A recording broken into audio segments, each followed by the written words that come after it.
ஆனால் வந்துட்டு நாங்கள் போய் சமாதானம் பண்ணி எழுத்து வச்சு போத்தி படுத்துட்டான். நீங்கள் எதுக்கு எல்லாருமே வந்து. நண்பர்கள் அனைவருக்கும் வணக்கம். இந்த வீட்டில் ஆதிரை எஃப்ஜேவோட அக்கப்பொரு தாங்க முடியலங்க. 2 பேருமே லவ் கண்டென்ட் பண்ணிட்டு இருக்கிறது உங்களுக்கு தெரிஞ்சிருக்கும். அதாவது வெளியே பூர்ணிமா சொல்லி கொடுத்து அனுப்பியிருக்காங்க போல, இந்த மாதிரி லவ் கண்டென்ட்லாம் பண்ணு, அப்பதான் கொஞ்ச நாளாவது தாக்கு பிடிக்க முடியும்ட்டு. அதனால இந்த எஃப்ஜே வச்சு பயங்கரமா இவங்க லவ் கண்டென்ட்லாம் பண்ணிட்டு இருக்காங்க. சரி, இன்னைக்கான விஷயத்துக்கு வந்துருவாங்க. ஆக்சுவலா இந்த ஆதிரையை பொறுத்த வரைக்கும் இப்போ சூப்பர் டீலக்ஸ் டீமை சேர்ந்தவங்க. நல்லா யோசிச்சுக்கோங்க, சூப்பர் டீலக்ஸ் டீமை சேர்ந்தவங்க திவாகர், பார்வதி, இவங்க 3 பேருமே சூப்பர் டீலக்ஸ் டீமுக்கு வந்துட்டாங்க. ஆனா ஆதிரை சூப்பர் டீலக்ஸ் டீமுக்கு விளையாடுறாங்களான்னு கேட்டீங்கன்னா அப்படிலாம் கிடையாதுங்க. இன்னமும் அந்த சைடு டீமுக்காக தான் விளையாடிட்டு இருக்காங்க. குறிப்பா அந்த சைடுல எஃப்ஜே இருக்கான்ல, அவனுக்கு ஹெல்ப் பண்ணுன்றதுக்காக தான் கேமே விளையாடிட்டு இருக்காங்க. அதாவது மற்ற பொம்மையெல்லாம் எடுக்கிறதுக்கு ட்ரை பண்ணல, எஃப்ஜேவோட பொம்மையை தான் எடுக்கிறதுக்கு ட்ரை பண்றாங்க. அதே மாதிரி அந்த சைட்ல இருந்து எஃப்ஜேக்கு சப்போர்ட் பண்ணி பேசிட்டு இருக்காங்க.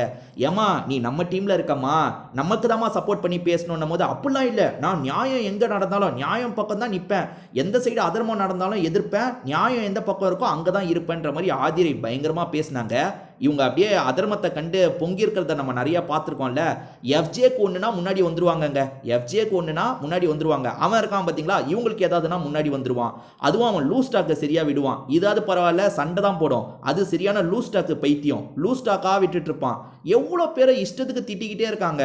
இந்த எஃப்ஜே வந்து நீங்கள் வேணா வச்சுக்கோங்களேன், எஃப்ஜே எந்த அளவுக்கு ஒஸ்ட்டாக போக போக அடுத்தடுத்த வாரத்தில் எவ்வளோ ஒஸ்ட்டாக மாறுவான், எவ்வளோ அசிங்கப்பட்டு வெளியே போகிறான்னு மட்டும் பாருங்களேன்.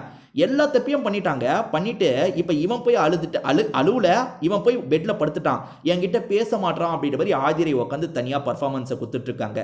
கனி அக்கா இவங்களுக்கு தூது மாதிரி, அவன் ஒன்றும் இல்லடி, அவன் ஓகேவா தான் இருக்கான், அவனுக்கு ஓ மேலாம் கோவம் இல்லடி, 2 பேருமே பேசிக்கோங்கன்னு கனி அக்கா தூது விட்டுட்டு இருக்காங்க. எனக்கு தெரிஞ்சு கனி ஏன் விளையாடலன்னு கேட்டுட்டு இருந்தாங்க.